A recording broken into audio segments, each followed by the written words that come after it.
Halo pemirsa, selamat datang di Mata Dunia. Program yang mengupas berita dan peristiwa global dari berbagai belahan dunia. Saya Ranas Kairus akan menemani Anda berikut berita selengkapnya.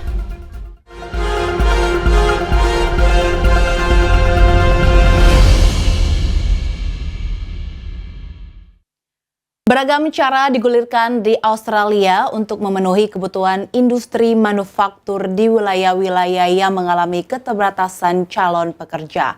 Di Nebraska yang berpenduduk relatif sedikit, Pemda dan dunia usaha berusaha terus merangkul kaum imigran termasuk dengan memberi pelajaran bahasa. Di pinggiran kota Lincoln, negara bagian Nebraska, ada sebuah pabrik milik perusahaan alat berat dan motor Kawasaki. Banyak pekerja di pabrik ini bukan warga lokal. About 30% of our workforce in Lincoln is made up of immigrant labor. So that's about 900 people. So obviously, without those 900 people, we could not accomplish what we need to do every single day. And if we did not have that labor, we'd either have to cancel work, turn away orders, or make our products somewhere else in a different country. Meski Lincoln adalah ibu kota Nebraska, kota ini bersama kawasan pinggirannya berpenduduk hanya sekitar 360.000 orang. Tapi suasana kota kecil yang relatif aman justru menjadi daya tarik sendiri bagi pendatang, termasuk Ramiro asal Meksiko. We like the town with Lincoln, the landscapes, the parks, it's quiet, no traffic. It's a locals living over here, not too much crime. So we love all those factors and we decided with my family to come here.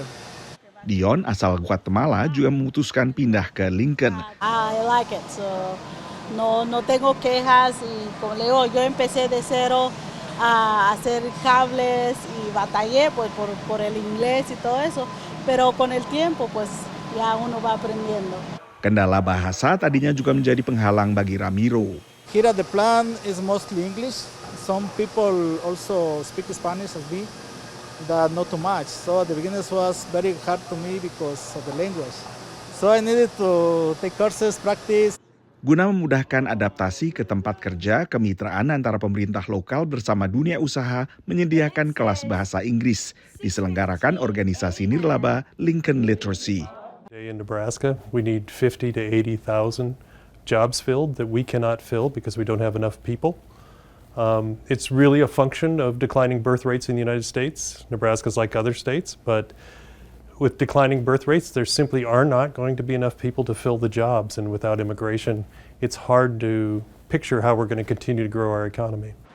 Secara nasional di Amerika Serikat, The Manufacturing Institute mencatat sektor manufaktur berpotensi mengalami kekosongan 2,1 juta pekerja pada 2030. Dan telah kehilangan 1,4 juta pekerja saat pandemi COVID.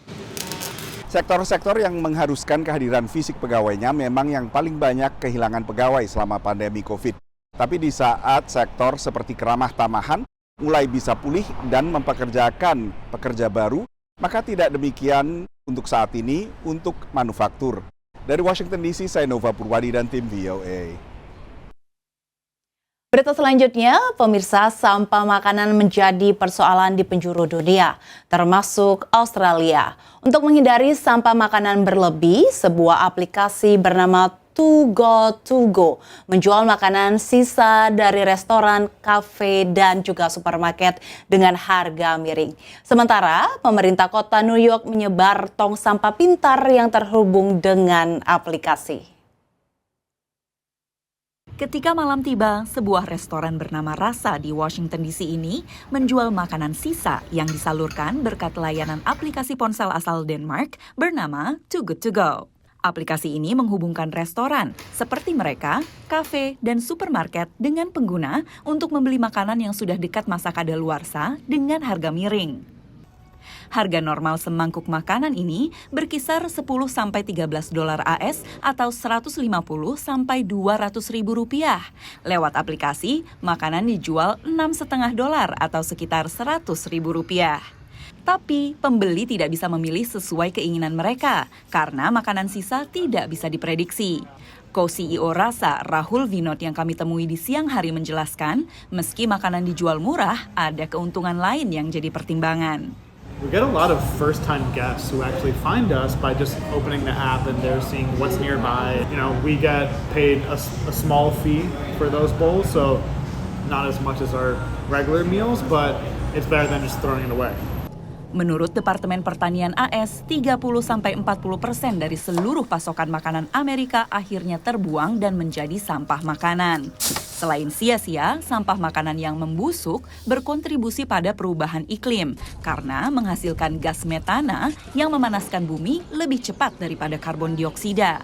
Wakil Presiden Too Good To Go untuk Amerika Utara menjelaskan banyak penggunanya yang peduli akan hal ini, selain senang mendapatkan makanan murah. We definitely have lots of users who are passionate about sustainability and understand the relationship between food waste and avoiding the CO2e. We have a big group of users who really are putting food on the table for their families. And then we also have users who really love the unboxing nature of it. Tahun ini pemerintah AS menargetkan untuk mengurangi jumlah sampah makanan hingga separuhnya pada tahun 2030 dan menganggarkan sekitar 200 juta dolar Amerika untuk mencapai target tersebut atau lebih dari 3,2 triliun rupiah. Namun berbagai inisiatif untuk menanggulangi sampah makanan sudah berjalan sebelum target itu dicanangkan baik di ranah swasta maupun pemerintah. Di kota New York, tong sampah pintar berwarna oranye bernama Smart Compost Bin menerima sampah makanan dan sampah organik lainnya. Kotak sampah ini hanya bisa dibuka menggunakan aplikasi untuk mencegah tikus. Lokasinya pun dapat dilacak lewat aplikasi. Menurut pengalaman saya yang udah pernah pakai gitu ya, itu penting banget untuk memilah sampah organik ini yang akan dijadikan kompos gitu kan, karena selama ini belum ada gitu, dan juga untuk mempermudah supaya petugas-petugas yang mengambil sampah ini nantinya bisa membuat atau mendaur ulang kompos tersebut untuk menjadi sesuatu yang lebih berguna. Sejak proyek ini diluncurkan pada akhir 2021, pemerintah kota New York terus menambah jumlah tong sampah pintar dari hanya 30 menjadi 400 unit. Selain menjadi kompos, sampah organik warga dibawa ke fasilitas ini di Brooklyn untuk diubah menjadi energi biogas dan dipakai untuk mengaliri listrik sekitar 5.200 rumah. Dari Washington DC dan New York, Valdia Baraputri, Randy Wicaksana, dan tim VOA. Informasi berita lainnya akan kami sajikan usai jeda berikut ini. Tetap saksikan Mata Dunia.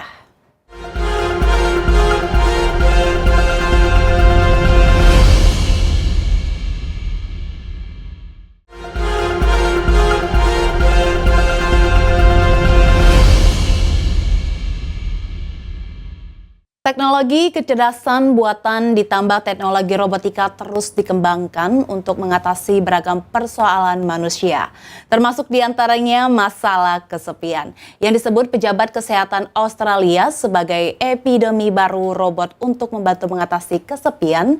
Ini dibuat dalam berbagai bentuk. Sebuah robot interaktif bernama Romy buatan Mixi Inc. menjadi pemenang penghargaan inovasi untuk kategori robotika dalam pameran Akbar Electronic Consumer Electronic Show atau CES yang berlangsung di Las Vegas, negara bagian Nevada. Robot ini dirancang untuk mengatasi kesepian. In the morning, you can wake up and Romy will say, "Good morning." And when you're back from work, Romy will say, "Welcome home." Well, unlike a normal AI that might just answer a question, Romy will actually converse with you.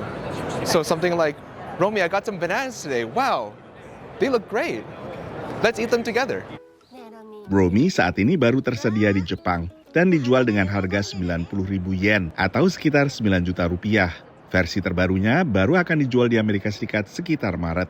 Romy's actually been proven to help people who are more socially isolated, anxious, and lonely because we worked with the local governments in Japan to bring Romy to nursing homes, and it's been very popular there. So hopefully we can help people out who are a bit more socially isolated. Survei oleh Asosiasi Psikiatri Amerika menunjukkan sedikitnya sepertiga warga dewasa mengaku mereka merasa kesepian sedikitnya sekali setiap minggu.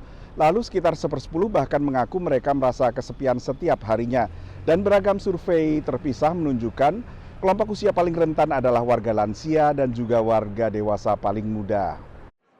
Masih di CES, sebuah robot anjing dirancang untuk mengatasi tak hanya rasa kesepian, tapi juga gejala demensia pada lansia. Robot bernama Jenny ini diproduksi oleh Tombot, sebuah perusahaan yang bermarkas di negara bagian California. These puppies are designed to treat the behavioral and psychological symptoms of dementia, reduce the need for certain medications, including psychotropics. With traditional objects, most seniors don't care for them, maybe 1%. Research on robotic animals show they significantly outperform those traditional objects and have the added benefit of reducing pain and the need for pain medications. Kehadiran sejumlah robot untuk mengatasi kesepian ini mendapat respons positif dari pengunjung. Loneliness is the feeling of not having social contacts. You could be in a 500-bed facility or in a community of many, many people, and you could still be lonely if you don't have those social connections. In human psychology, that AI doll or robot might be able to do the trick and fill that hole. And if that can be done, that's a great thing. That's a win for everybody. Jenny dijual dengan harga $1.500 atau lebih dari 24 juta rupiah. Selain dijual langsung ke konsumen, produk ini juga disewakan ke institusi yang membutuhkan termasuk panti lansia. Dari Washington DC, Nova Purwadi dan tim VOA.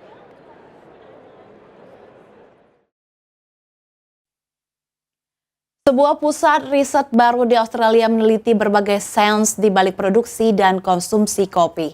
Sambil menekankan faktor keberlanjutan, penelitian seperti ini relatif ketinggalan di Australia.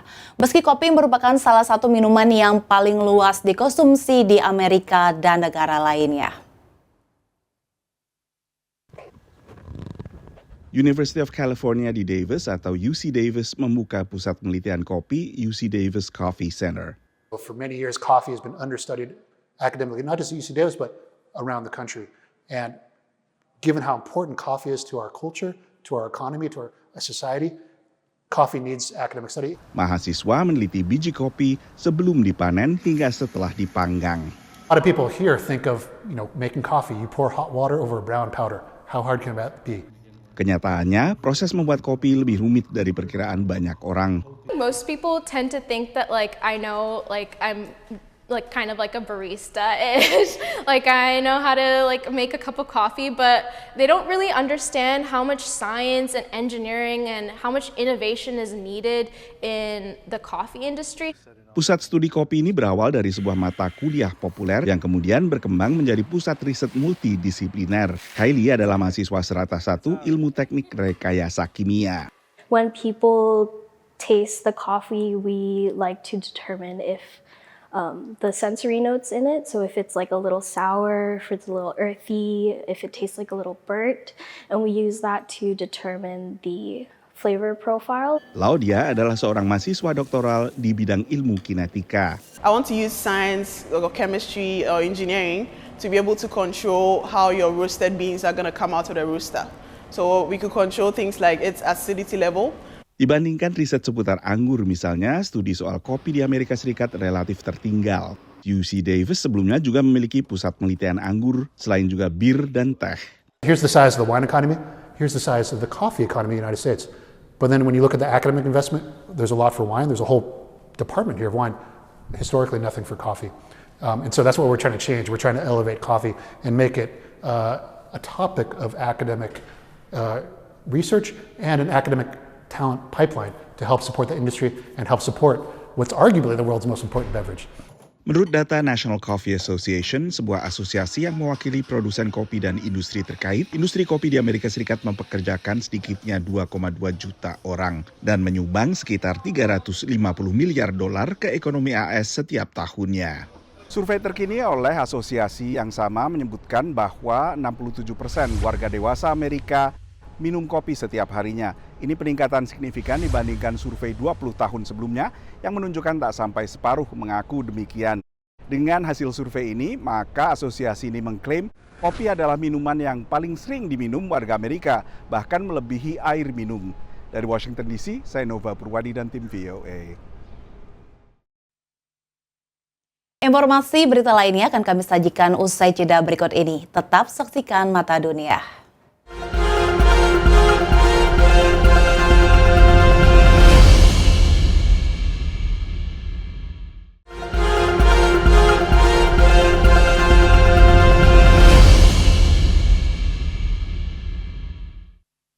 Sebuah perusahaan swasta Nigeria belum lama ini memperkenalkan armada taksi online atau daring dengan sekitar 200 kendaraan listrik.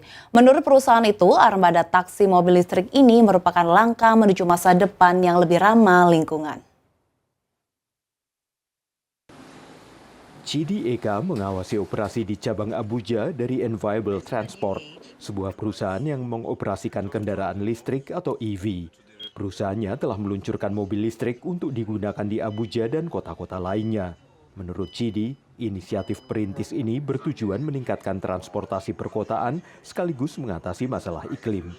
By introducing electric vehicles that will not emit carbon gases and the rest of them, we are ensuring that we are contributing to our social responsibility towards helping to reduce the level of pollution in the environment. Meski ada kekhawatiran yang menghambat adopsi mobil listrik di Nigeria, terutama kekhawatiran tentang jarak tempuh yang terbatas, petugas pemberangkatan Enviable Transport ini mengatakan jarak tempuh 400 km mobil listrik yang terisi penuh sudah cukup untuk sebagian besar perjalanan. Ia memperkirakan adanya lonjakan popularitas kendaraan listrik dalam beberapa tahun ke depan di kalangan warga Nigeria. We are in a very technological paced generation where people are quite curious to find alternatives to the already known means of life they are living. Saat Nigeria mengatasi hambatan infrastruktur terkait operasi EV seperti membangun stasiun pengisian daya, adopsi mobil listrik mendapatkan momentum. Sebagian didorong oleh keunggulan kendaraan listrik seperti berkurangnya emisi dan polusi udara. Menurut pakar lingkungan di Abuja Joseph Ibrahim dan spesialis mobilitas listrik Daniel Mantim, pemerintah perlu memainkan peran aktif jika kendaraan listrik ingin mendapatkan dukungan publik. We are polluting less and we are creating green jobs and we are also making sure that our environment is cleaner while we are developing. And what we need is to continue to advocate and encourage the government to do more. And most importantly, we need support from the private sector, who are the drivers of the economy, to buy into this transition. Government policies will go a long way to incentivize people who want to go into e-mobility, those who want to assemble these cars, those who want to import them, those who even want to buy. Sebagai penanda tangan perjanjian Paris, Nigeria bertujuan mencapai emisi nol pada tahun 2060 dengan rencana transisi energi 2021 menunjukkan kesiapan mengeksplorasi solusi energi yang lebih bersih. Dan saat Nigeria melangkah menuju mobilitas listrik, solusi inovatif dan kebijakan strategis sangat penting untuk membuka potensi penuh kendaraan listrik dalam membentuk masa depan yang berkelanjutan. Dari Arlington, Virginia, saya Helmi Yohanes dan tim VOA. Ikan kalengan yang dulu sering dianggap remeh di Australia, belakangan menjadi populer di antara konsumen yang sadar gizi dan sadar lingkungan. Dan juga mencari santapan yang mudah disiapkan.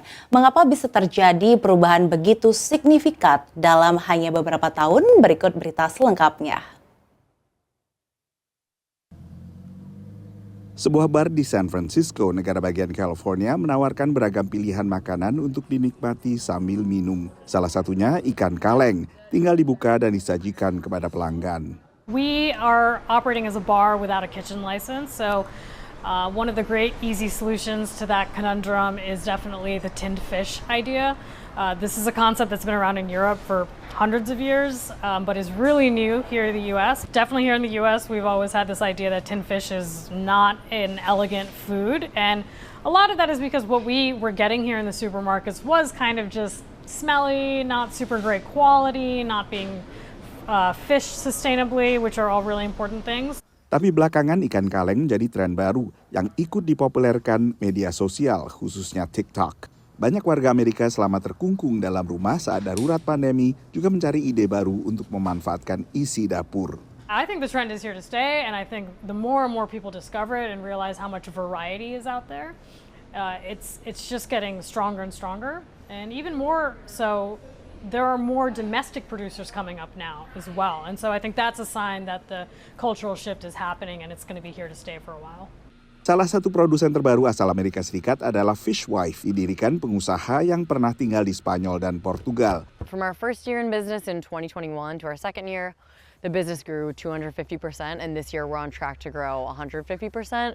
Becca sendiri mencari pemasok yang bisa menyediakan ikan yang ditangkap secara berkelanjutan, antara lain tuna yang dipancing bukan dijala, sehingga meminimalisasi terbunuhnya hiu, penyu, dan satwa lain yang sering tersangkut dalam penangkapan ikan secara komersial. Tinfish really does sort of sit at the nexus of all of the growing consumer trends. So, interest in ready-to-eat meals, interest in, very healthy meals, high protein, and interest in sustainability. So those are all rapidly ascendant consumer trends, and Tinfish really speaks to all of them. Bagi Maria Finn, seorang koki dan pakar kuliner, sudah waktunya bagi ikan kaleng diakui sebagai makanan lezat, bergizi, dan juga ramah lingkungan. It's a really great way to eat dynamically, sustainably, and they quite frankly, they look good on a little charcuterie platter. So we can thank some of the high-end restaurants for that. It's better for the ocean, and it's also going to be better for your health. You're going to have fewer contaminants.